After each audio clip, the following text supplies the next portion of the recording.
all healing is emotional. That is effective healing. The way I work, all of our issues come from some kind of either emotional trauma or emotional incompletion. And what I mean by that is it's an emotion that kind of got short-circuited.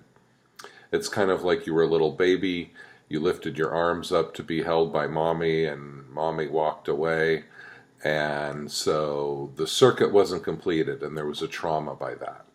It doesn't mean mommy hit you, doesn't mean anything horrible happened. It just meant that the connection wasn't made.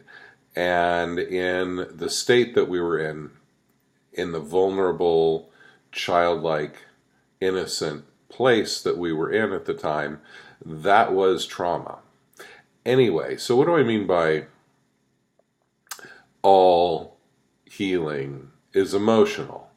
What I mean is that all of the issues that we have come from an emotional source. And most of us, through therapy or whatever we try to do to improve ourselves, we end up getting stuck at a mental level.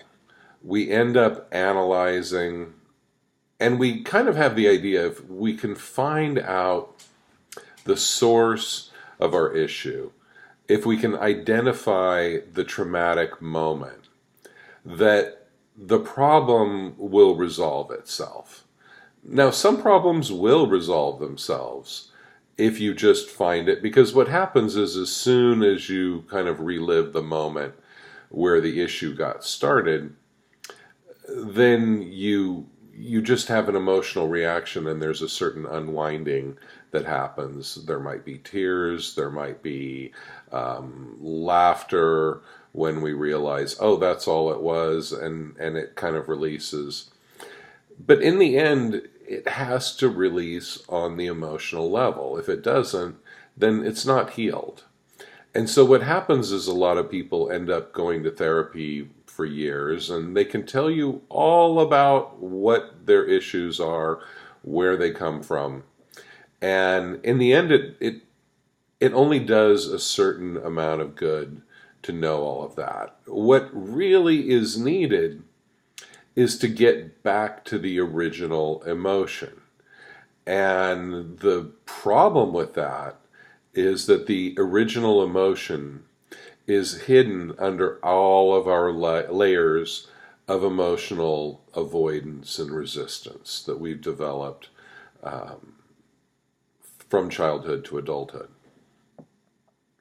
The thing is, when you remember something that happened to you in childhood, something that was traumatic, you remember it through the filter of your current level of consciousness. What you don't really do most of the times is feel it the way you felt it then.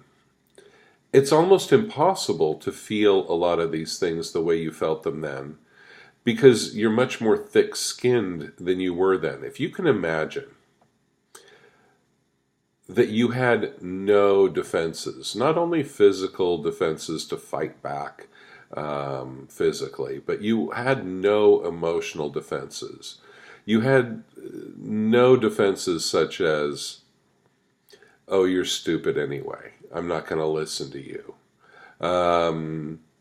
You had no defenses of the ego that could take what the other person was doing or saying to you and make it relative, right? Like, well, I don't respect you anyway, so whatever you're saying to criticize me doesn't really apply. That's something that you can do as an adult. But when you were a little toddler, you couldn't do that. I was just talking to a friend the other day, and we were talking about the things that happen like that. And I was maybe 8 years old, and I was coloring, and there was this little girl, a neighbor girl, that was like 5 years old, and she was coloring. She was coloring perfectly within the lines. Looked beautiful, just the way it's supposed to be. My coloring was definitely not within the lines. It was definitely kind of all over the place. And my mom just made a comment that, oh, look, she's 5 years old. She's younger than you, so much younger than you, and she colors much better than you. And that kind of got locked in as just like, you're no good at art. And that stuck. Um, Now, I remember that. I don't really remember it being that traumatic. Um, but, I do remember being angry, being embarrassed, and also kind of having a thought of like, well, it's not all about just drawing perfectly within the lines. Like, how boring is that? Um, but to really heal that little micro issue, which if I had been meant to be an artist, which who knows, maybe that is the case, it would be much more traumatic than it is for me now. Um, I don't think that's really a major event, but I do kind of have the belief of every event like that that you do remember is significant because there's so many other things that happen that you don't remember. So when you start with the things you do remember and imagine that they might be a little more significant than you thought. So anyway, now when I say all healing is emotional, think of it as that I really mean even physical healing. The the way I look at it, when you deny a certain emotion that's bothering you, when you try to kind of file it away mentally without processing it on the emotional level, then what happens is that emotion ends up being part of your physicality. It ends up being, for example, a lot of times, now this is a real simplification, but in acupuncture, Chinese medicine, for example, people who have anger issues can end up having liver issues. People with a lot of fear can end up having kidney or bladder issues. So there's a mechanism by which the emotions that you do not clear up, that you do not heal on the emotional level, over time they will settle into an organ or into a body part. And it's kind of your body's way of showing you something. It's like your body has a language that says, hey, liver issues, clear your anger. Gallbladder issues, clear your resentment. Lung issues, clear your grief. Except most people don't know how to interpret those signals. So then what happens is that the issue becomes even more inaccessible because now it's not necessarily an ongoing emotional thing that we need to heal. It's actually gone and physicalized itself into the body. So it's even a little bit more difficult to come up with the core emotion that's being held in there. So if we're going to heal, the thing is, spiritual healing and spiritual awakening is kind of about going back and reclaiming that innocence and vulnerability of the inner child.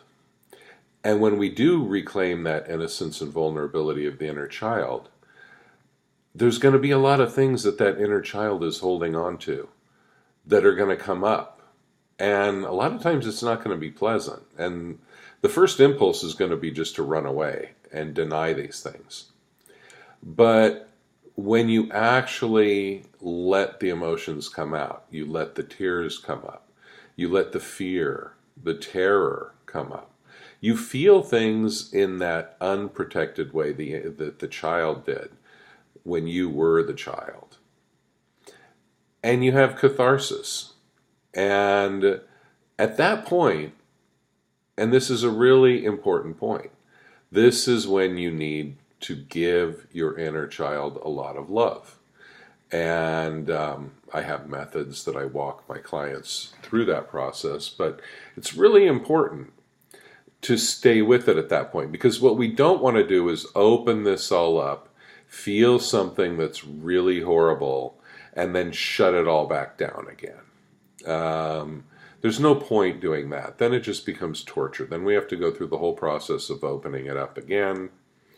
And so we need to be ready for that. Anyway, just if you can feel every issue that you have, everything that bothers you has an emotional component.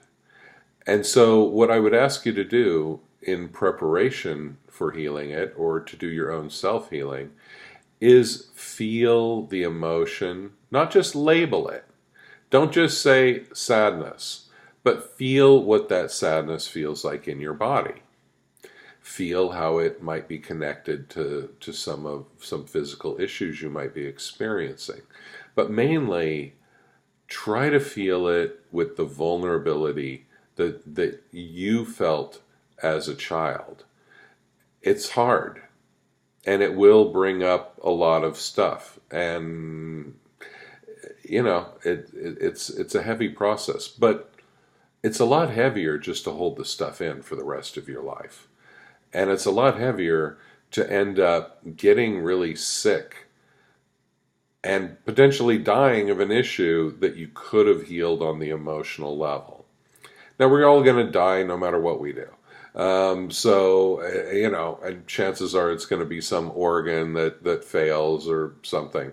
So it's not like, you heal all your emotional stuff and you become immortal.